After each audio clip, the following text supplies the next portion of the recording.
listening to the Terrific Teacherpreneur, a podcast for teachers looking to grow a successful online business.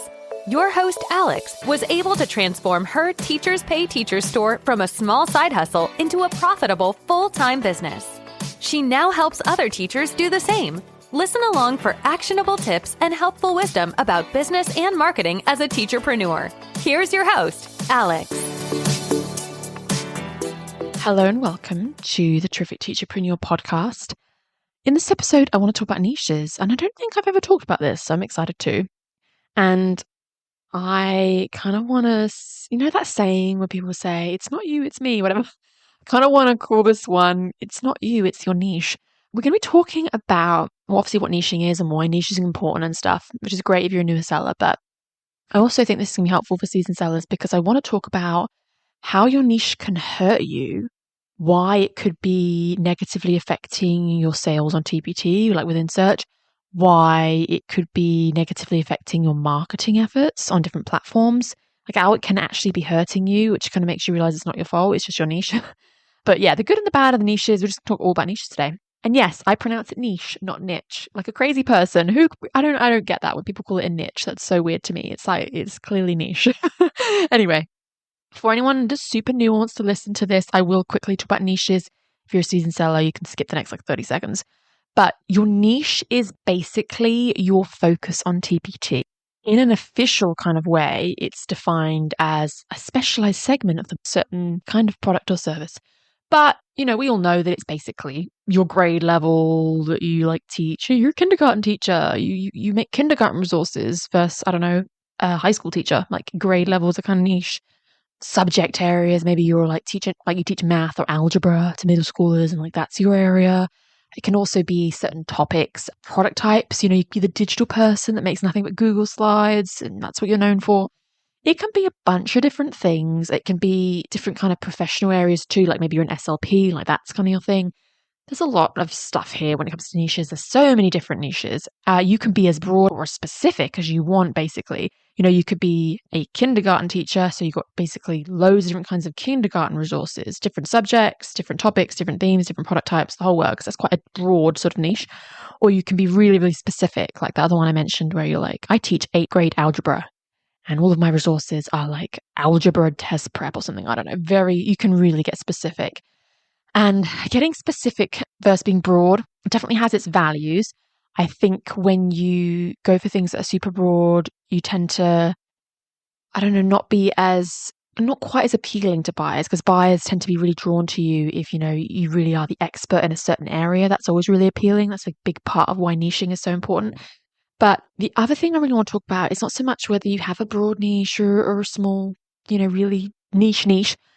There is such a thing as super competitive and saturated niches. And you'll know if you're in one because it's really, really hard. If you make, preschool resources or first grade math worksheets or something, certain kind of, even things like structured literacy these days, phonics resources, oh my goodness, the early years, so competitive compared to if you are a high school biology teacher and you make full year biology curriculums, and you're competing with a handful of other people, but it's nowhere near as competitive.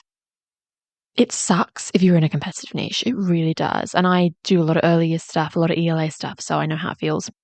I actually started off making, quite a few grade levels, and I was doing maths and I was doing literacy stuff. I ended up actually eventually looking at my earnings, where my money was coming from, looking at my product statistics, really diving into my data. And I realized that I was making a lot more money from my ELA stuff than my math stuff. I think it's quite competitive to make math worksheets, or maybe this is just my opinion. Sometimes you get provided that kind of stuff a lot more as a teacher. When I was teaching here in Australia anyway, we got given a lot of textbooks and worksheets for math. It's very easy to get that. It was not easy to get a writing prompt, provided by your school. So I thought that was part of it. But yeah, I just stopped making math resources in the end. I was like, this is not really bringing me money. So I niched down a bit more I actually now do a lot of writing stuff. But anyway, I guess as usual, I'm on a ramble. I have no structure to these episodes. I really do apologize. Anyway, it's okay if your niche evolves or changes or narrows or broadens over time. That's totally fine. Mine certainly did. I actually think that really, really helped me to kind of niche down a little bit. Anyways, I won't ramble too long about why niching is important. Hopefully you already know this, but if you are a newer, smaller seller maybe, it's incredibly important to have one. It's really, really important to be like an expert in one area and to be able to show up for your buyers. If you make too many things, you kind of try to please everyone, you end up pleasing no one. People get really drawn to you when they know that you're going to just make, fourth grade reading resources or whatever. So niching is really, really important. Try to find your niche, but don't feel pressured that you have to find it straight away, and accept that it might evolve over time. It might change slightly, it might change completely. That's totally fine. But like I said a minute ago, the fact is that there are some niches that are more competitive and saturated than others. And so I just want to say a little thing basically, which is it's not you, it's your niche. May be true for you. You may be creating like phonics resources for like first grade or whatever. And it doesn't matter how amazing your resources are or, how great you try to do your covers and thumbnails and stuff. There are 160,000 results on TPT for the term phonics worksheets. That's the truth. There are 340,000 results for the term addition worksheets. Now, let's just compare that to 12,000 results for the term biology curriculum, for example. So I think sometimes it's just reassuring to know that if you are struggling on TPT or you feel like your resources aren't being seen, you're not ranking well on TPT in search, you're not making the sales you want to make, sometimes it's not you. You're not a bad seller. You're not bad at TPT. Your resources aren't terrible. Your listings hopefully aren't terrible. I can't be sure about that. I mean, it could be they need some work, but it's probably not any of that. It's probably not your description or your preview, whatever. You're probably not got any views. You're probably not being seen because you're ranking on page 20 because your niche is too competitive or saturated. And I think just sometimes it's nice to hear that, to know that you're not the one to blame. You're not at fault, that there's literally nothing you can do sometimes in these situations, or there's a small amount you can do, but you're basically in this like big kind of pile of sellers and you're like trying to climb your way to the top, but you're like at the bottom of the heap. That's what it feels like, basically. Really, really stressful. And I don't know, I guess I just want to kind of give you that little bit of reassurance, like it's not you, it's not your fault, you're not bad, you're doing your best, but sometimes these things really are working against you. And I guess if there's any hope I can give you, maybe that you might need to tweak things a little bit. If you really have given something a try and you're realizing now, I think I niched in the wrong direction and I picked something that is just so overdone that I can't compete in this area, but you do actually have skills and expertise in other areas, maybe you shift your focus a little bit. I'm not saying you have to, but I'm saying that is an option. So for example, maybe you're a second grade teacher, you really did try your hand at making all these phonics resources, putting up these CVC worksheets, you try to make some phonics centers, and it's just not happening because it's just too competitive. It's just like there's a million of those already existing on TPT. You can make yours as special, as different as you want. You can SEO until you're blue in the face, but like there's just a limit to what you can achieve sometimes in these things. Then you start to go, okay, well, you know what? This might not be working for me, but I teach second grade and I'm actually really, really good at teaching all these other subject areas and different types of content. And I'm actually really great at teaching science. Maybe I should make a few of those. And you try something else. I'm not saying you have to, but I'm saying, assuming that you have other areas of expertise or a lot of knowledge or a lot of teaching experience, you might want to try something else and just kind of see how it goes. Because yes, there are a lot of other topics and subject areas and product types and things, or niches in general, that are a lot less competitive. And so if you're feeling really frustrated with your niche, there is always the option to change it. That's just something to think about. You have got the option of doing a big shift. So this is not, something I definitely recommend, but people do kind of just like completely 180 and go, I'm just going to go somewhere completely different here and try something really, really new. But you can also just narrow down a little bit. And that's a little bit of what I did. Still kind of doing stuff at the same grade levels and whatever, in ELA, but I went down from quite a broad niche to going down to more just the writing. So I kind of narrowed down to a certain sort of subject area. So you could do that too. Instead of, offering things in, all ELA resources, you go down to a certain element of ELA, or you're making every product type under the sun. 1 minute it's Google Slides, next minute it's worksheets, whatever. And you start to realize, okay, actually like these worksheets, it's just so saturated. I'm wasting my time here. Maybe I'll just like niche down to making the Google Slides for this topic. And then you find that brings you more traction, that kind of thing. You switch up your product types. Maybe you look at topics too. There's some like seasonal things and topics that are just so overdone and really competitive. Like I said, addition worksheets, kind of wasting your time there. But there's a lot less stuff for other areas of maths. There's a lot, less resources for certain other topics that are taught in math. in some ways, it's actually good to try a couple of different things and then you analyze your data and you find what sells best. So it's all about experimentation, So I'm going with the early years examples. I hope that's okay. It's just something that I've got a bit more experience with. And I know this is not much use to you if you teach high school, but using the early years examples, you're a first grade teacher, you teach lots of different subject areas throughout the day and lots of different types of products you're using in your classroom and that kind of thing. You teach loads of different topics. 1 minute you're teaching fractions in the morning, your next teaching writing in the afternoon. Probably got a lot of areas of expertise here. So within your store, you can make a couple of different things. You try making some fraction centers. You try making a science lesson plan. You also try making some writing crafts. Whatever. You tried a few different things that, are all kind of in your wheelhouse. And then you look at your data and you say, okay, I'm trying all these different things, but like really only making all my money from the science stuff. Every time I make a science lesson or a science unit, like that sells like hotcakes. Nobody's buying my fraction worksheets. Well, stop wasting your time with that. I think sometimes you really just have to go into the direction niche-wise that is reflected in your data. What are people buying? Or in this case, usually because it's, the whole saturated thing, what are people seeing? If you are ranking really, really poorly for some things, like you're not even getting views, let alone sales, then that's kind of sometimes feels like a waste of time. And so it's nice to go, okay, I'm gonna try this different thing, and this thing I'm actually getting seen. I'm ranking higher because there's less science stuff than there is phonics stuff, and getting seen, and then people are buying it, and I'm selling more of it, and like, I might have to make this my niche.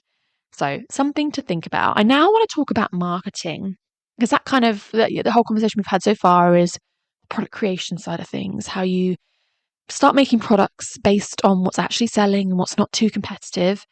But this niching stuff actually also comes into play in the marketing space. And so whether we're talking about Instagram, Pinterest, blogging, whatever, not all platforms suit all niches. Not all niches thrive in certain platforms. And I want to share a little anecdote that I think might be interesting to you. I have tried nearly all of the platforms. I haven't really done YouTube, but I've tried pretty much everything. And I've tried a lot of them for both of my businesses, other than podcasting. There's a few things like this where I've just done it for sellers. I haven't got a podcast for teachers or anything like that. But for a lot of things, I've actually tried both. So I've created an Instagram account and a Facebook page, and I've made pins, and I've tried blog posts, and I've tried sending emails and doing TikTok videos. And I've done all of those things for both businesses. So my TPT store and helping sellers. And I have had drastically different results.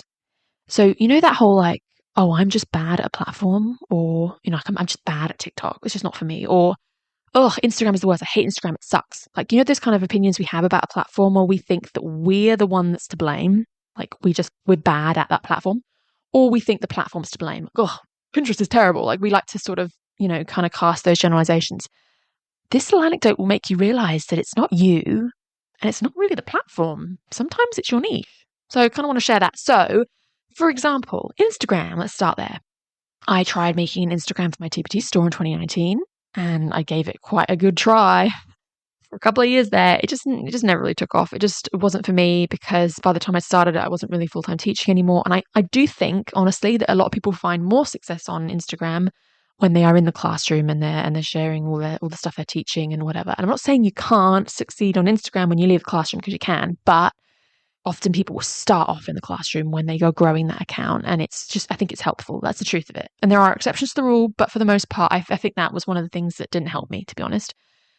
But interestingly, I have an Instagram account for helping sellers, and that has way more followers, way more engagement. It's made me way more money. I have way more success. I've connected with way more people.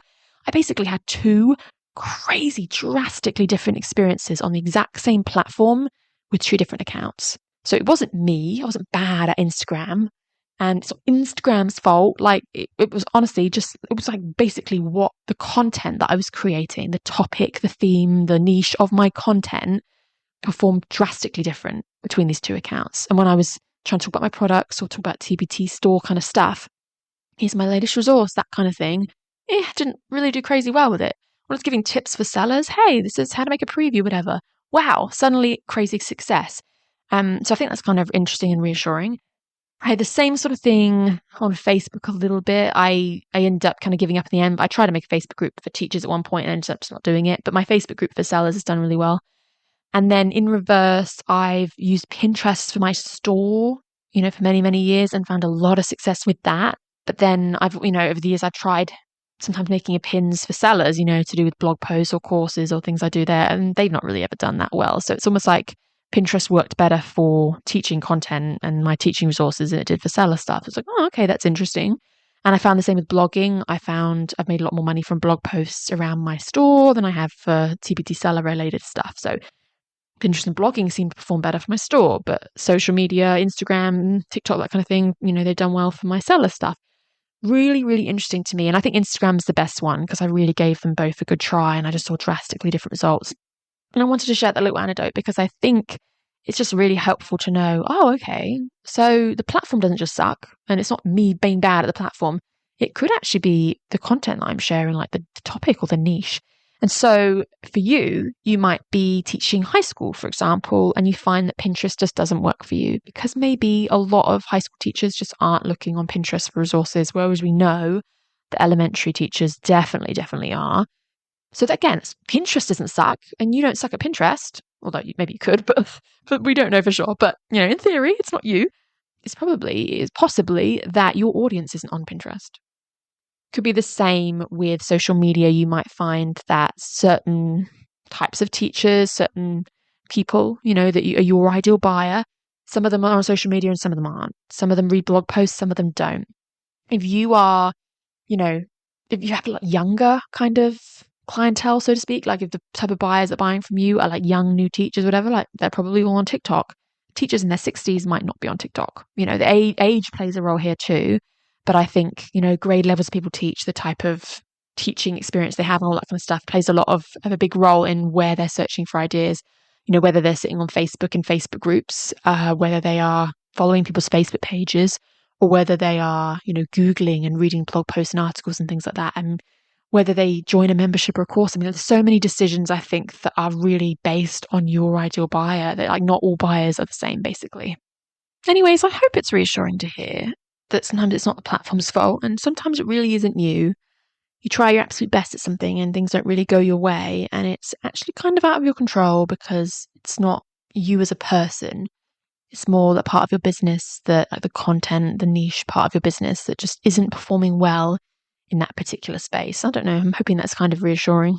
If you're finding that something just isn't working for you because you kind of realize your buyers just aren't in that place, then maybe you stop trying to market on that place because it's kind of, maybe it's a waste of time if they're just not there. You know what I mean? So something to think about. One last little thing I want to add is that I feel that the grade level, like the age level that you teach has quite a big impact on where your buyers show up. And it also has quite a big impact on the competitiveness on TPT, but it kind of works out well whichever end of the spectrum you are on. So for example, if you are a kindergarten teacher, TPT is insane. It's so competitive in that area. It's so saturated. It's pretty hard to rank for a lot of kindergarten resources because there are a lot of people making kindergarten resources. So TPT can feel a bit like doom and gloom for you, honestly. But then the good news is, conversely, that kindergarten teachers love things like Pinterest. And they're probably all on there searching for ideas, reading blog posts, or maybe they're on social media or whatever, and that you might find that marketing feels easier because your buyers really are there. And so even though you're not ranking well on TPT, you can do a lot of marketing to kind of compensate. So the opposite might be true for high school. You might find, you're a high school teacher and you just know the high school teachers just that and stuff, they're just not using things like Pinterest, or they're not spending a lot of time on social media, or maybe they're not reading blog posts, whatever, listening to podcasts, whatever. You figured out, okay, they're not really in some of these marketing places, so I can't get a lot of success there. But hey, high school just isn't like as saturated on TPT. So even though the marketing thing might not work out for you, you have a lot more chance of ranking and doing well SEO wise and sort of ranking well on TPT and being found there compared to that kindergarten teacher. So I guess it's kind of reassuring to know there's good and bad to kind of both ends. And if one thing is hard or competitive or your buyers aren't there, well, the other thing might work out for you. So I guess if you're listening to this and you teach the early years, I would be probably marketing a bit more because you might have to in order to compete. But if you teach the sort of upper years, you find that you have resources maybe for like high school or whatever, don't feel like you have to do an excessive amount of marketing. I think you have a lot more chance of things doing well for you on TPT. So you might want to shift your focus more to that. Just a bit of food for thought. That's something that I feel like I've noticed. And that's after a lot of years of, spending time in TPT search and on marketing platforms and talking to sellers is something I've noticed. And I do wonder if you agree with me or not. Let me know if you don't. But anyway, I hope this episode has been helpful. In summary, if you are a newer seller, niche, have a niche, make a niche, figure out your niche. It is important. And if you can niche down, make it quite specific, because that really does help you when things are really competitive.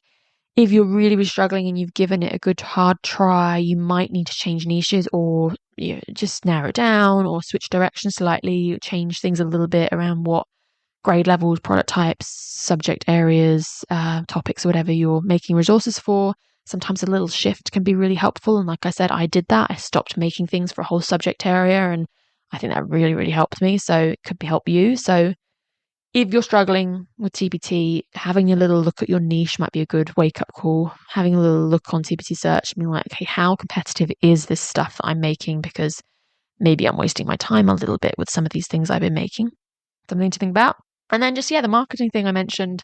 Try not to blame yourself or blame the platform. Acknowledge that maybe your buyers just aren't on that platform in your niche, and that's okay. And maybe you'll spend a little less time marketing if that's the case. Hello, high school sellers, I'm talking to you. And that's okay. I hope this episode has helped. It's just fun to talk about niches. I haven't really done that before.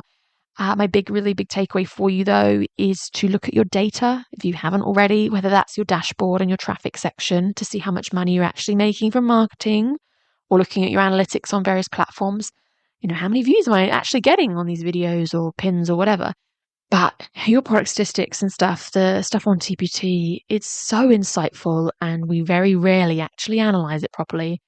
But a lot of the time we go on there and we analyze individual resources. We're like, oh, hey, let's look at these worksheets and see how the conversion is. Let's look at the views. And a lot of the time we don't look at the big picture, and it's not easy to do, because you might have to pull it all onto an Excel spreadsheet, sort things, delete things, move things around. But take a moment to look at your store as a whole, all of the different resources that you've made, and look at what's actually selling, and have that moment of realization where you go, oh, wow, I've made 100 resources. Nearly half of them are in this certain subject area. I think it's fun to make. We're making them for that. And they aren't selling. And all of my sales are coming from this other subject area that I make content for. And it's whoa, it could be a really eye-opening moment for you. That's what I had. So have a look at your overall store data, look at the trends, and see where your money is coming from, because you might need to shift things a bit. And you don't need to go deleting all of your old stuff. You just, from now onwards, you start making resources or marketing resources or optimizing resources more in line with where the money is actually coming from. I hope that's helpful to even one of you. If one of you does this and realizes that, then I know that I've done something useful today. Anyway, I hope that you have a terrific day. Thank you for listening to this episode of The Terrific Teacherpreneur. If you're enjoying the show, please feel free to rate, subscribe, and review on your preferred podcast listening platform. We really appreciate that effort. Come back for more actionable tips and helpful wisdom in the next episode with your host, Alex. Until then.